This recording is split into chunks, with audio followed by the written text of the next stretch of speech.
याच्यासाठी एक तुम्ही मोठी ऑफर दिलेली आहे सरकारतर्फे, नेमकी काय ऑफर आहे? मुंबई फेस्टिवल हे मुंबईमध्ये सुरू आहे. आपल्या महाराष्ट्राच्या टुरिझम डिपार्टमेंटने याच्यामध्ये इनिशिएटिव्ह घेतला आणि श्री आनंद महिंद्रा हे या मुंबई फेस्टिवलचे अध्यक्ष आहेत. मंत्री गिरीश महाजन आणि एक अतिशय चांगला हा कार्यक्रम आयोजित झालाय आणि याच्यामध्ये उत्सवासारखं वातावरण आहे. विशेषतः मुंबईतले सर्व क्षेत्रातले जे लोक आहेत, म्हणजे अगदी डबेवाल्यांपासून तर स्टार्टअपपर्यंत अशा सगळ्यांचं इन्व्हॉल्वमेंट या फेस्टिवलमध्ये घेण्यात आलेलं आहे. याच्यातनं एक मोठी बिझनेस ऑपॉर्च्युनिटी देखील तयार झालेली आहे. आज या संदर्भात एक स्टार्टअप चॅलेंज देखील आयोजित करण्यात आला होता.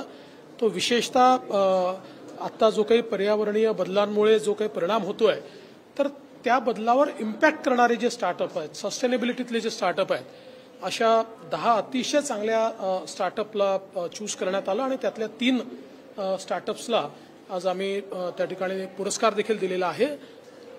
मी आज महाराष्ट्र सरकारच्या वतीनं त्यांना ऑफर देखील दिली आहे की यातले जे स्टार्टअप्स हे सामान्य माणसाच्या जीवनामध्ये बदल करू शकतात अशा प्रकारचे असतील तर त्याच्यामध्ये राज्य सरकार देखील त्यांच्याशी पार्टनरशिप करेल किंवा राज्य सरकार देखील त्यांना सोबत घेऊन त्या स्टार्टअप्सच्या माध्यमातून आपल्याला पुढे जाता येईल.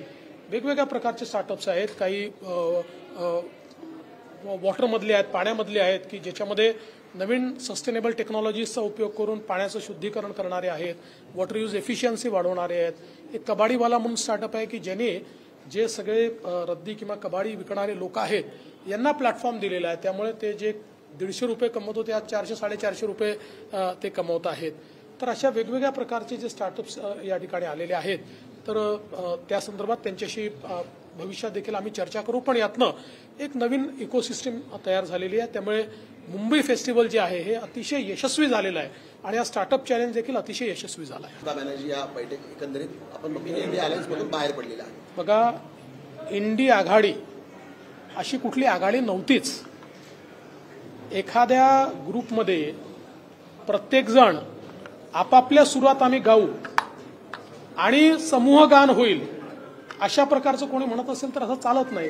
समूह गान हे कोरसमध्ये गावं लागतं, एका दिशेने गावं लागतं, एकच गाणं गावं लागतं. प्रत्येकजण वेगळं गाणं गातोय आणि तरी आम्ही समूह गानात आहोत. अशा प्रकारे जे काही भासवायचा प्रयत्न होता तो आता उघडा पडलेला आहे. हे लोक एकत्रित याकरता राहू शकत नाही की जेवढ्या रिजनल पार्टीज आहेत त्या सगळ्या रिजनल पार्टीजचा त्यांच्या त्यांच्या राज्यामध्ये काँग्रेससोबत एक प्रकारे त्यांची स्पर्धा आहे. त्यांची वोट बँक एक आहे. त्यामुळे ते काँग्रेसला का आपल्या राज्यामध्ये आपल्या वोट बँकमध्ये शेअर देतील? त्यांना माहिती आहे भविष्यात मग आमचा शेअर काँग्रेसकडे गेला तर काय होईल याची त्याला कल्पना आहे.